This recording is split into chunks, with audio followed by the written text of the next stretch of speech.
Yeah, hi. Nice to see you. Time is getting later and the room is getting more crowded. I want to invite you to take a trip with me for 20 minutes, leaving the financial industry and entering energy industry. And I want to give you insights on how we think blockchain DLT solutions can get an impact in industry processes, in energy industry processes. So what we are focusing is any processes of proof of origin, proof of provenance, proof of quality. We come from a world, you see on the left side, where we have two markets. One market dealing the amount of energy consumption plants get delivered from generation plants, and then other market dealing quality certificates. So it's possible that you consume energy which was directly delivered by different generation plants, and at the end of a year you get certificates which were traded on the certificate market, called RECs, IRECs, GOs, or as you mentioned. So in this case, it's also possible, if you have a look on a time period of 1 year, that, for example, as a contract example, you consume an amount of 4,000 kilowatt hours in autumn, which was produced in summer, and you switched it to green by using the certificates which were generated in summer. So the question we are asking is it possible to tag the amount of energy which is transferred with the quality? So is it possible, as you see on the right side, to get an amount of energy in a certain hour from 9 to 10 on 5th of November, get the energy, to recognize if the energy was produced by a wind energy plant or if it was produced by a water energy plant or a coal plant, and also to give it further to my consumption assets, so to use it by my household or to use it by my electric vehicle. Or is it possible to recognize if I have an industrial production plant, if the consumption is green or if it's not green, it's brown. And to recognize it on the timeline. So not in the whole of side of the period of 1 year, but hour per hour. So it's different if I consume the energy from 9 to 10. If I consume it in the evening hours, in the day hours, it's possible to consume photovoltaic energy. In the evening hours, it isn't. That's a question, and energy market is getting more and more decentralized. We are getting more small production plants, PV plants on the roof of households, more decentralized wind energy plants. Also on the consumption side, it's getting more and more decentralized. Having a look, for example, on electric vehicles, the consumer is no more at one location, but is on a different location. I can't say where energy is consumed. So both sides, consumption, production, is getting more and more decentralized. And on the other hand, the question is how to get a proof on which energy, which type, or which quality of energy I used. So that's the reason why we decided to deal with the capabilities of the technology of distributed ledger, because the promise of DLTs is to give solutions to decentralized scenarios, and we want to check if that's true or if it isn't.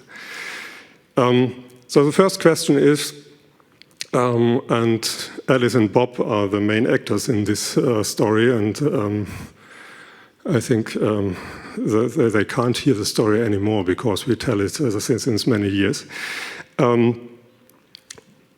If I tell the story and say Bob is owner of a photovoltaic plant, Alice has a household, and I told of the 5th of November, and I want to know if the energy I consumed was really photovoltaic energy.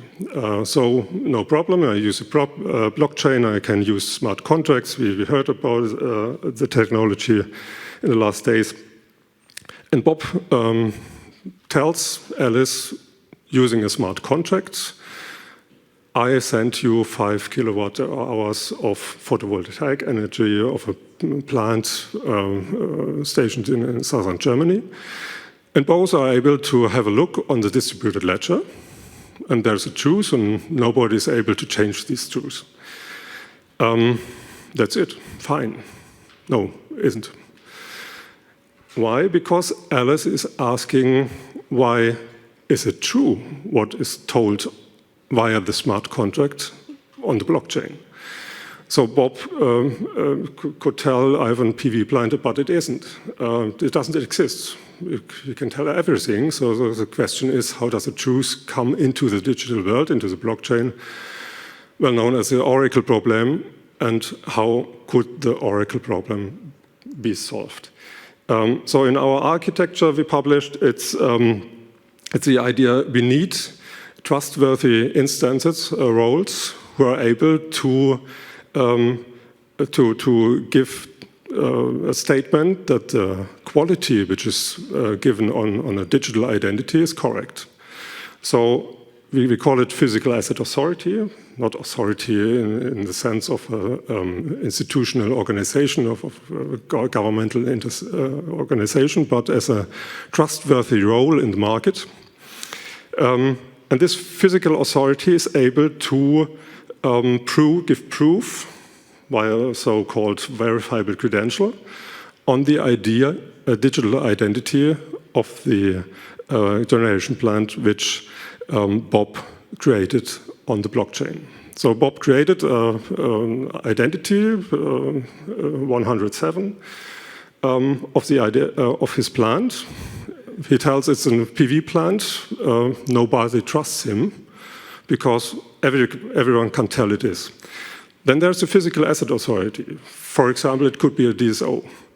The DSO publishes its digital identity and tells that the 107 really is a PV plant. It really exists. It's connected to the net.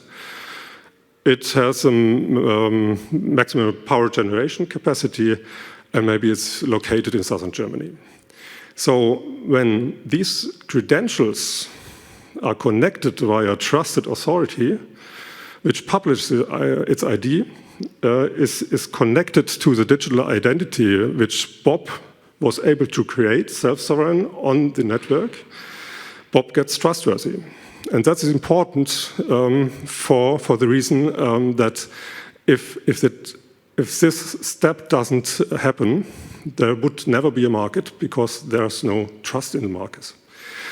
The same is on the other side with Alice. Energy price could be negative, so also Bob wants to know that the plant, the consumption plant of Alice really exists.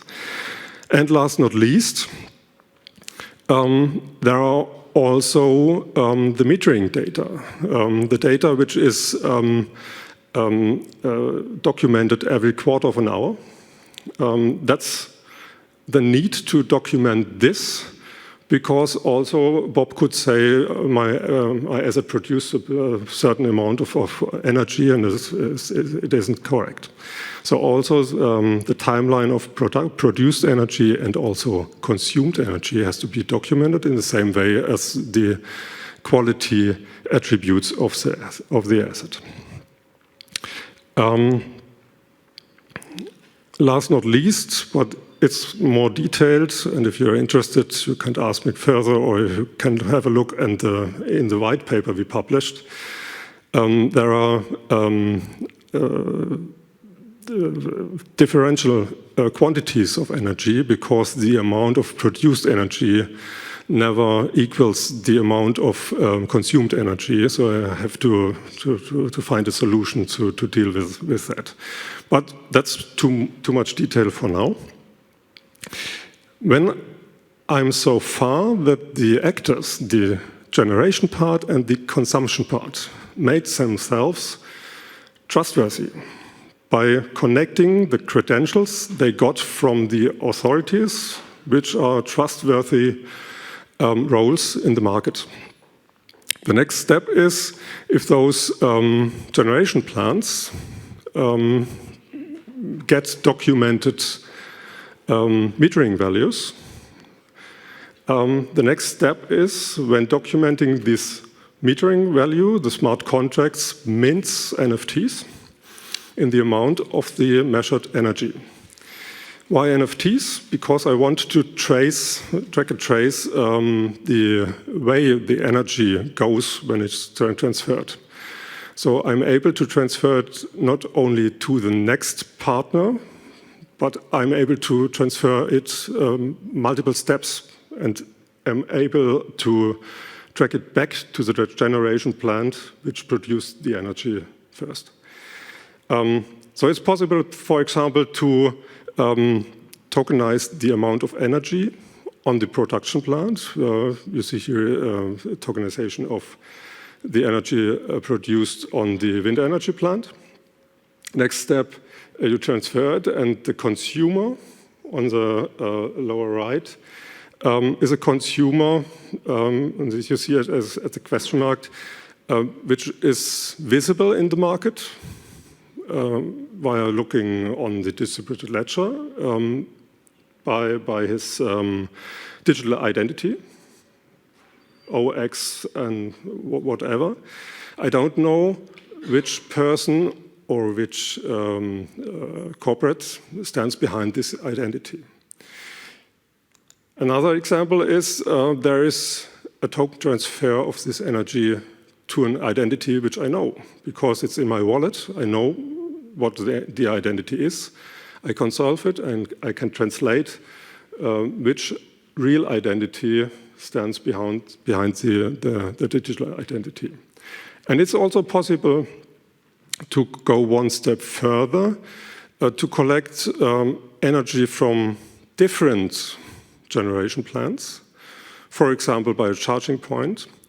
And the charging point is the next step able to transfer this amount of energy further to, for example, the electric vehicle over several balance periods or several quarter of hours. And so the owner of the electric vehicle is able to trace back where the energy was produced and where the charging point got the energy from. So if you have a look on the data on the chain, you realized it on a prototype on a simulated market, it would look like this. And it's not the consumer view, easy to see, but it should give a type of insight what's happening on the chain. And you see on the left, the O address says that's the address where the tokens were minted. And the next addresses are the addresses of the generation plants. So here are the tokens minted in the amount of measured energy. Next step, and if you have a look on the upper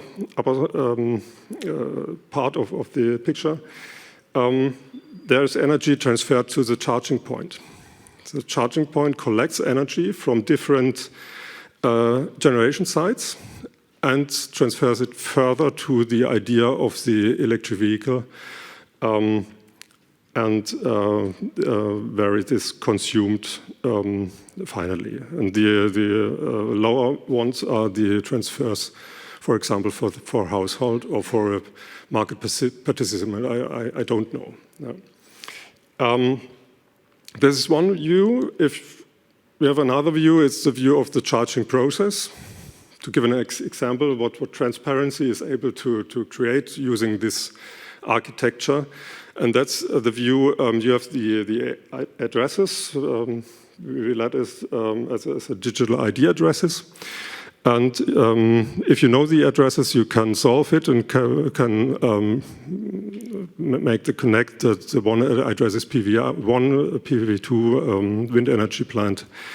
And you can see in which quarter of hour what energy was used and was transferred by the charging point, or collected by the charging point and transferred one step further to the electric vehicle. So it's possible to give transparency over the time row about where did the energy come from and which way did it go, finding last me as consumer of this energy.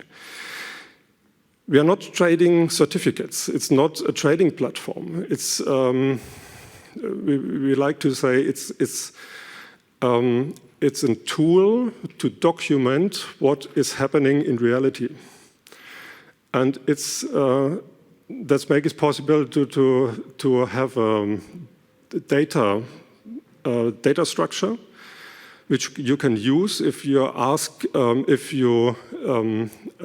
if certificates can be told. And this is the way we think it's possible to give more transparency in energy markets and come along giving more transparency in proof of origin, proof of provenance, proof of quality.